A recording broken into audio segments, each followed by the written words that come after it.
KTM इतना अच्छा brand था, उसकी इतनी अच्छी अच्छी बाइक्स आती थी और इतनी सारी बाइक सेल हो रही थी, इसके बाद बैंकरप्सी में क्यों आया? मतलब ऐसा क्या रीजन हो सकता है? हम लोग बोल रहे थे कि केटीएम अगर कंपनी छोड़कर चली गई तो सर्विस का क्या होगा। बंदा नई बाइक ले रहा है तो उसे ये सोच के लेना चाहिए कि भाई इन फ्यूचर केटीएम कंपनी बंद हो सकती है, चलो बाई चांस बंद भी हो रही है नहीं हो रही, उस चीज को हटा भी दो, तो उसे ट्रस्ट करना चाहिए केटीएम लेके। हेलो दोस्तों, तो कैसे today family, I hope so बिल्कुल हेड फट एंड परफेक्ट हो गए। तो बहुत सारे लोगों के दिमाग में जैसे थंबनेल देख लिया होगा भाई, क्वेश्चन आ रहा होगा ना कि भाई केटीएम बैंकरप्सी की तरफ जा रही है, तो भाई ये क्यों हो रहा है?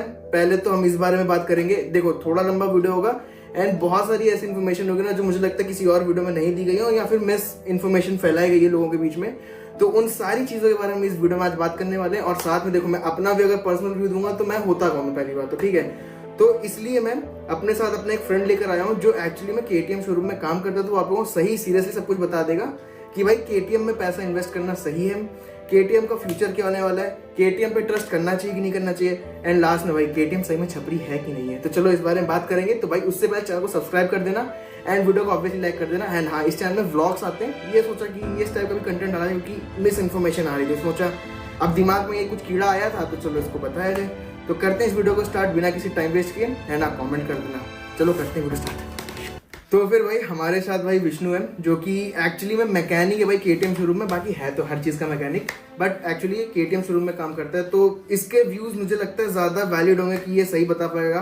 तो भाई पहला क्वेश्चन मेरा ये है, जो मतलब ऑडियंस का सबसे पहला क्वेश्चन था, भाई केटीएम पे भरोसा करना चाहिए कि नहीं करना चाहिए फ्यूचर के लिए?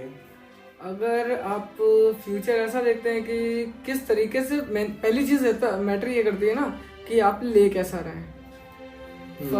फर्स्ट ओनर, सेकंड ओनर, कुछ लोग होते हैं सेकंड हैंड पे लेके फंस जाते हैं।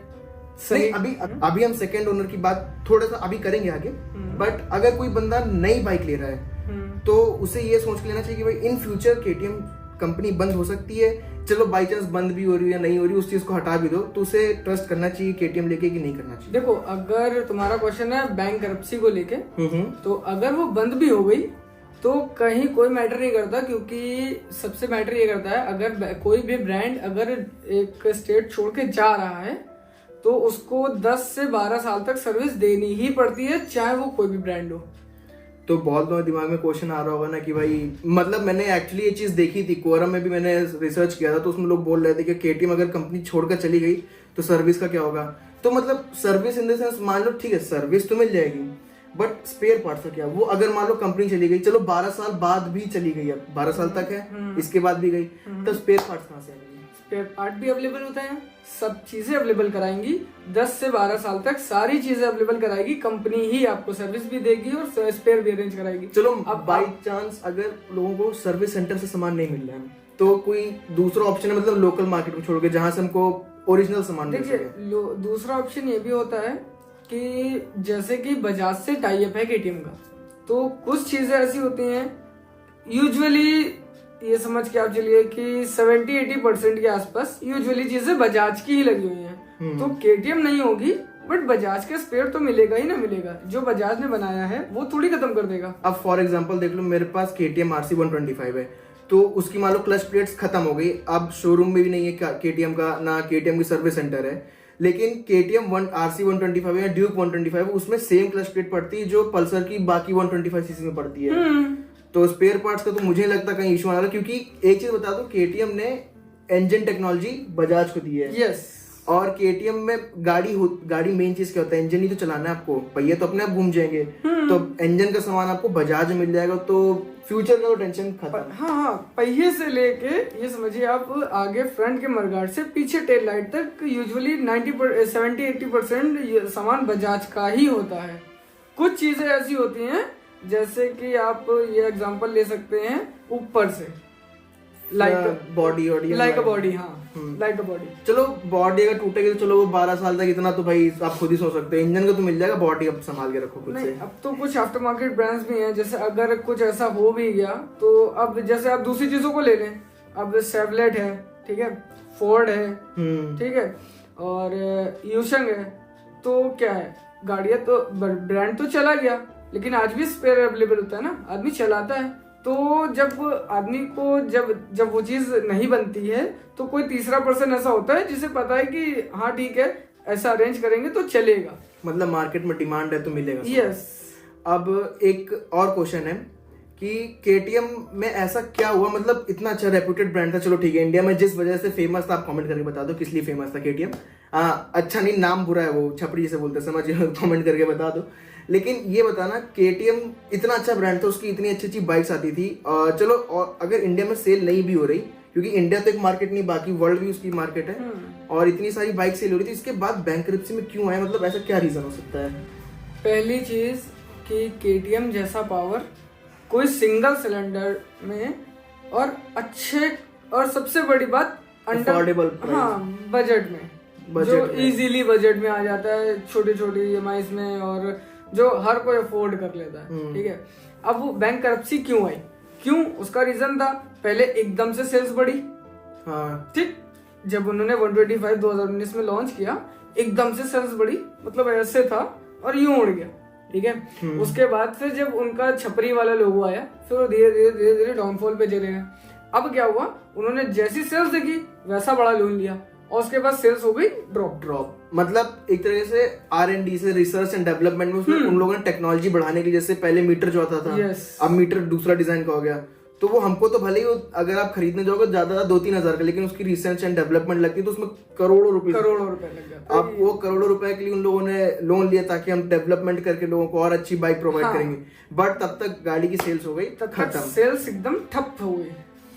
मतलब अब, और वैसे अभी मैंने एक न्यूज और सुनी है, बहुत लोग, आप में से भी बहुत लोगों ने ये न्यूज कहीं ना कहीं गूगल में कहीं ना कहीं देखी होगी, CF मोटो सुना होगा नाम, जो चाइनीज कंपनी, चाइनीज ब्रांड है, वो मतलब ट्रस्टवर्दी तो, बट चाइनीज ब्रांड को अगर हटा भी दे तो आपको, तुमको क्या लगता है भाई, बजाज को टेक ओवर करना चाहिए, मतलब इतनी 49% स्टेक्स हैं, ठीक है, केटीएम के, तो बजाज को इसकी लेना चाहिए पूरी रिस्पॉन्सिबिलिटी की CF मोटो को लेनी चाहिए, कौन ज्यादा ट्रस्टवर्दी हो सकता है फ्यूचर के लिए? वैसे सही मायने में देखा जाए तो पूरा ऑल ओवर इंडिया तो बजाज ही देखता है केटीएम को, ठीक है। दूसरी चीज, बात रही CF Moto as a Chinese brand, तो किसी का कोई भरोसा नहीं है, बात ट्रस्ट भी तो होना चाहिए।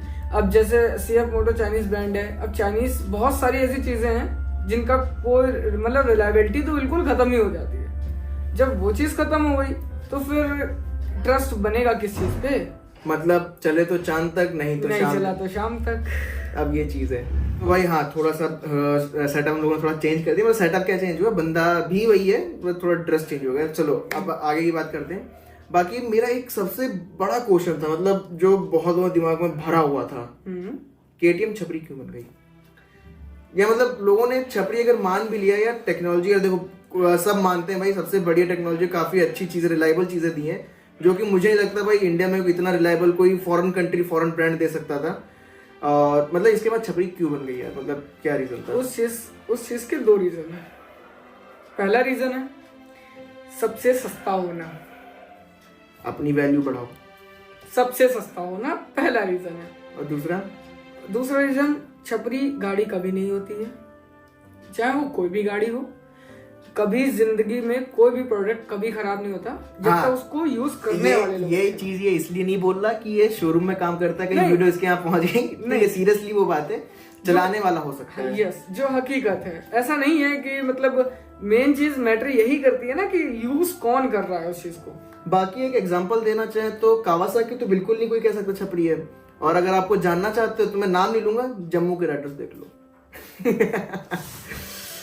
चलो, मेन चीज है ना कि पहली चीज अफोर्डेबल होने की वजह से लोग ज्यादा प्रेफर करते। अब क्या था, एक टाइम था आज से करीब 2017 के पहले 17-18 तक कि केटीएम जब दिखा करती थी, मैं अपनी पर्सनल बता रहा हूँ कि करीब 2015-16 की बात है, जब मैंने पहली बार केटीएम देखी थी, तो हमारे यहाँ एक लोग लेके आए थे नई केटीएम RC।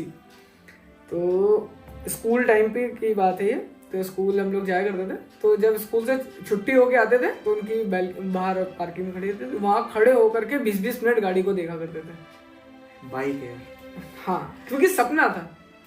और फिर एक टाइम के बाद हर गली कूचे में दिखने लगी, और जिनके पास दिखने लगी उनका हुलिया देख के लगने लगा कि ये गाड़ी बदनाम हो रही है। इसीलिए अफोर्डेबल को होना ही एक दर्द है। हर सस्ती चीज एक ना एक दिन खराब होती ही जरूर है।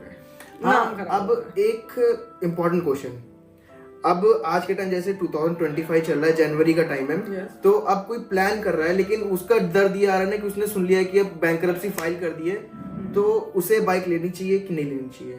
मतलब नई जो अभी लॉन्च जैसे, और हाँ जैसे KTM एडवेंचर R जो लॉन्च हुई है 390R, ठीक है, जो इंडिया में लॉन्च होने वाली है, R है कि ऐसे में थोड़ा उसमें थोड़ा सा मुझे कमेंट करके बता देना क्या चीज है, तो लोगों को लेना चाहिए कि नहीं लेना चाहिए? अगर देखिए, अगर आपकी पहली प्रेफरेंस KTM है तो आप बिल्कुल ले सकते हैं। आप अगर सर्विस, देखिए पहली चीज होती है गाड़ी लेना बड़ी बात नहीं है, क्योंकि आपका पहला डर ही यही है कि बैंकरप्सी अगर हो गई तो सर्विस का क्या होगा, स्पेयर पार्ट अवेलेबिलिटी का क्या होगा, अननेसेसरी चीजें आपके माइंडसेट में होंगी और कुछ नहीं होगा। मेन चीज वही है घूम फिर के, अगर इस चीज को भी हटा ले तो ट्रस्ट करना चाहिए कि नहीं करना चाहिए? ट्रस्ट, KTM ब्रांड हमेशा ट्रस्टफुल रहा है भाई। क्योंकि अगर विश्वास नहीं होना तो जितने भी रेसिंग कप्स हुए ना, 16 रेसिंग कप्स RC16 ने, मतलब कितना लकी नाम है, RC16 एंड 16 कप उसी ने जीते हैं। उसके साथ डकार रैली में भाई, अब किसी को अगर विश्वास न जाके देख लेना अभी तक कितने कप्स हुए, मतलब मेरे को याद तो नहीं है, but most of the time KTM का कुछ ज्यादा ही अच्छा नाम रहा है, क्योंकि बहुत रिलायबल एंड शॉकर्स तो MotoGP, डकार रैली, मतलब यूजुअली सारी, और F1 में भी तो है। अब ये इस बारे में मुझे नहीं पता है, बस इन्हीं के बारे में जान सकता नहीं, था। F1 और एक क्वेश्चन और है, अब जैसे KTM की जितने भी अब न्यू बाइक्स आ रही हैं, जैसे मान लो पहले ये दिक्कत है, तुम भी जानते हो कि जैसे एक एडवेंचर 390 आई थी, जब 21 का मॉडल जो है, तो उसमें क्या हुआ, जैसे अभी आई है, जैसे जनवरी मॉडल आया, लोगों ने बाइक करना शुरू किया, 1 महीने बाद उनके फ्यूल पंप में खराबी आई, और मान लो लोगों ने अभी ले ली, लोगों को ये भरोसा होगा कि चलो ठीक है कंपनी चलने वाली है, लेकिन इसके बाद कंपनी हो गई बंद, ठीक है। अब तो कंपनी जा चुकी, स्पेयर पार्ट्स मिल रहे हैं, लेकिन जो स्पेयर पार्ट्स हो तो ऑलरेडी बना चुकी है कंपनी, अब तो एक्स्ट्रा कुछ नहीं बनने वाला, लेकिन जो उसमें स्पेयर पार्ट्स खराब हो गए, जैसे उसमें क्या हुआ था, फ्यूल पंप खराब हो गया था, अब जो न्यू एडवेंचर आ रही है उसका फ्यूल पंप खराब हो गया अगर, तो जो कंपनी बना चुकी है वो भी शायद खराब हो सकता है, तो लेना चाहिए कि नहीं लेना चाहिए? मतलब ये लोगों के दिमाग में होगा क्वेश्चन, बहुत बड़ा क्वेश्चन है। अगर आपके दिमाग में ये चीज को लेके है, तो हमने पहले भी ये बात बोली थी, सर्विस के साथ साथ आपकी वारंटी, स्पेयर पार्ट अवेलेबिलिटी, और इसके अलावा जो भी बचता है वो सारी चीजें जिम्मेदारियां कंपनी की होंगी, और वो भी कम से कम 12 साल। इससे अगर 10 साल भी मान के चलो, हाँ, मोटा 10 साल भी छोड़ो, 5 साल ही मान के चलो, तो आप 5 साल में गाड़ी अगर रेगुलर यूज करने वाले तो 5 साल बहुत होता है, ठीक है। 5 साल में मतलब एक तरीके, अगर 10 साल भी चला रहे हो तो 10 साल एक तरीके देखा जाए तो आजकल जो इंजन आ रहे हैं वो 10 साल की उनकी एक मतलब आधी से ज्यादा लाइफ हो चुकी होती है इंजन की, तो उस हिसाब से देखा जाए तो ठीक है भाई, आधी लाइफ चला दिया। 10 साल इसलिए देते हैं, 10 साल, क्योंकि ज्यादातर गाड़ियां 10 साल चलते चलते, आधी से ज्यादा गाड़ियां तो करीब 40-50% तो स्क्रैप हो, मोर देन 50% हो ही जाती है, मोर देन 50% स्क्रैप ही हो जाती है। 50% जो बची भी, तो अब जरूरी नहीं है कि आप यूज ही कर रहे हैं, कुछ लोगों का मन हो जाता है चलो नहीं अपग्रेड करते हैं, कुछ बड़ा करते हैं, तो वो सेकेंड हैंड सेल कर देते हैं, तो इस वजह से तो आपको भी सर्विस मिले, देन जो दूसरा खरीद रहा है उसको भी सर्विस मिले, इसके लिए 10 साल टाइम दिया जाए। और चलो मान लो अब लोगों ने गाड़ी खरीद ली, अब बहुत लोगों का मन होगा चलो ठीक है बैंकरप्सी हो भी गई, ठीक है, एंड वो KTM ले भी चुके हैं, लेकिन अब वो बेचना चाहते हैं, तो क्या उसका जैसे होता नहीं, आप क्या बोलते हैं उसे, जब आफ्टर मतलब खरीदने बाद जो आफ्टर सेल्स कर रहे हो आप लोग, ठीक है, आपने गाड़ी खरीद ली, मैं बेचना चाह रहा हूँ किसी को, तो उसकी वैल्यू कम होगी कि नहीं होगी? देखिए, अगर कंपनी बंद होती है तो वैल्यू में फर्क पड़ता है, चाहे थोड़ा सा भी पड़े, लेकिन फर्क पड़ता है। मतलब आप वापस से रीबाई करने जा रहे हो तो डिस्काउंट मिल जाएगा। और बाकी एक चीज और फायदा है जो मुझे एक फील होता है, आप मेरे को बताना हाँ या ना, ठीक है। अब मान लो कंपनी चली गई आपकी गाइस, ठीक है, हमारी सबकी अपनी प्यारी KTM है, तो भाई अगर ये कंपनी गई भी है ना, तो चलो ठीक है कंपनी जा चुकी है, अब 1 महीने के अंदर जो उनके पास स्टॉक रखा होगा ना, क्या वो सस्ता होगा कि नहीं होगा? मेरा जो एक्सपीरियंस है वो मेरे को लगता है सस्ता, डिस्काउंट कर देंगे, चलो अपना स्टॉक खाली करो, तो क्या लगता है सस्ती हो जाएगी? सस्ता तो होगा, लेकिन कितनी होगी सस्ता? आप अगर देखेंगे तो एक टाइम पे एक BS3 BS4 वाला वो हवा चली थी, तो लोगों ने 60-60 हजार रुपए की गाड़ी 35-35 हजार रुपए में खरीदी थी। कितना डिस्काउंट, तब के टाइम की बात बता रहा हूँ, मतलब एग्जांपल दिया, 60 हजार इतने की आई नहीं थी, बट एग्जांपल था। नहीं, तब ऐसे ही होंडा नवी आती थी, तो नवी जो आती थी वो उस टाइम पे, प्रेजेंट टाइम पे 56 हजार रुपए की थी, और हमारे सामने वाले अंकल जी लाए थे 25 हजार रुपए की। 25 from showroom new? From showroom new. तो भाई अब देख लो, अब ये मतलब ये सोच के आप लोग अगर KTM पसंद है ना, और सर्विस के बारे में तो भाई मैकेनिक्स आपने ही बता दिया है, ठीक है, तो आप ये मत प्रे करने लगना कि कंपनी चली जाए, नहीं, क्योंकि बहुत लोग बोलेंगे कि अब कंपनी चली जाए हमको डिस्काउंट मिल जाएगा, क्योंकि सबको पता है उसकी रिलायबिलिटी कितनी अच्छी है। तो जो मिसकंसेप्शंस बहुत लोगों के दिमाग में थे, तो मैंने इस चीज को बता दिया है भाई। एंड इसके बाद मैं इसकी आईडी मेंशन कर दे रहा नीचे, ठीक है। अगर आप कुछ क्वेश्चन है कमेंट कर देना, फिर इससे आगे पूछना, पर कमेंट कर देना। आप डायरेक्ट डीएम करिए, मैं आपके हर सवाल का जवाब दूंगा, बट इतना ज्यादा डीम मत हो जाने चाहिए कि ये जवाब ना देते बने, नहीं, इसलिए कमेंट भी कर देना, तो ये वहां पे भी रिप्लाई दे देगा, ठीक है। तो अब क्वेश्चन टैग कर दीजिएगा, मैं रिप्लाई करूंगा। बाकी एक जो सीख मुझे लास्ट में इस वीडियो में बोलना चाहूंगा, अगर आप लोगों को KTM लेनी है तो आप कुछ मत सोचो KTM जा रही है कि नहीं जा रही, आप खरीदो अगर आपका मन है, क्योंकि सर्विस ही मिलने वाली है, सब कुछ मिलने वाला है, तो टेंशन ही कोई बात नहीं। ब्रांडेड अच्छी कंपनी है यार। तो एट द लास्ट में ये बोलूंगा, बैंकरप्सी से डरो मत, और अगर आपके पास पसंद है तो जाओ यार, KTM को सपोर्ट करो यार, क्योंकि भाई ठीक है, मैं ये इसलिए नहीं बोल रहा कि मैं भी छपरी हूँ, जोक्स साइड, मेरे पास भी KTM है, मैंने KTM में बहुत सारे दोस्तों, मेरे तो कितने सारे दोस्त KTM भी, और ये तो KTM में काम ही कर रहा है अपना भाई। तो KTM स्टार्टिंग से पसंद है, 90% अगर आप देखोगे ना जितने मोटो ब्लॉगर्स है, कहीं ना कहीं वो KTM से स्टार्ट हुए हैं। KTM ने मोटो ब्लॉगिंग वर्ड छोड़ो, अगर आप रेसिंग कल्चर है कहीं पे भी जा रहे हो, तो KTM एक ब्रांड है, वो एक्चुअली ब्रांड है, उसने ऐसा पावर ये सब कुछ दिया है। तो अब आपकी बारी, जब उन्होंने आपकी बात सुनी, भले ही कान से नहीं सुनी, लेकिन वो समझ रहे थे ना कि इतने अफोर्डेबल प्राइस में इतनी अच्छी गाड़ी देनी थी, तो अब सोचो मत, जाके सपोर्ट करो। एंड क्यों डरने की बात नहीं है, अगर आप सपोर्ट करो, बाकी रिलायबिलिटी सब कुछ तो पता ही है यार, बताने की जरूरत नहीं, लोग चला रहे हैं गाड़ी, ठीक है। वो ओल्ड स्कूल थिंकिंग है कि भाई नहीं चलेगी, बाहरी कंपनी, ऐसा कुछ नहीं। बजाज ने भी इंजन उसी से लिया, जो आप पल्सर देख रहे हो, जितनी भी आज के टाइम पे इंजन क्वालिटी है, RS200, NS200, NS400, Dominar 400, 250 और पल्सर की जितने भी N सीरीज में N125 भी आ गई, ये सब भी KTM का ही इंजन डिजाइन है ना। नहीं, वो दूसरा है, N जो सीरीज है वो अलग है, और NS series, okay, NS, RS और डोमिनार, ये तीनों सीरीज जो है ये सब KTM की है। तब आप खुद ही समझो, जब आप बजाज पे भरोसा कर सकते हो, और बजाज का दिल ही KTM ने बनाया, तो KTM को जाके सपोर्ट करो, आपकी आप उसको जरूरत है। तो अब इस वीडियो को यहीं खत्म करते हैं। आई होप आप लोगों को बहुत ज्यादा इन्फॉर्मेशन मिली होगी, जो आपके मिसकंसेप्शन थे ये सब थे, और आपने यहाँ तक देखी तो वीडियो को लाइक कर दो। चैनल क्या करने का है, सब्सक्राइब, सकस पारा जो करना चाहिए, वो लाल बटन उसको दब जाना चाहिए। मैं नहीं आता, कमेंट करो जब क्वेश्चन भी, नहीं तो आईडी में मेंशन कर चुका हूं, नहीं तो डिस्क्रिप्शन बॉक्स, अगर मेंशन भी नहीं कर पाए एडिटिंग के टाइम पे, तो नीचे डिस्क्रिप्शन में पड़ी, जाके इसको फॉलो मारो, नहीं तो फॉलो भी मत मारना, मैं तो बोलता हूं ब्लॉक अलग मारना, पहले क्वेश्चन पूछना, ठीक है। बाकी मिलते हैं किसी और ऐसे ब्लॉग में, तब तक लिए राइट सेफ एंड बाय।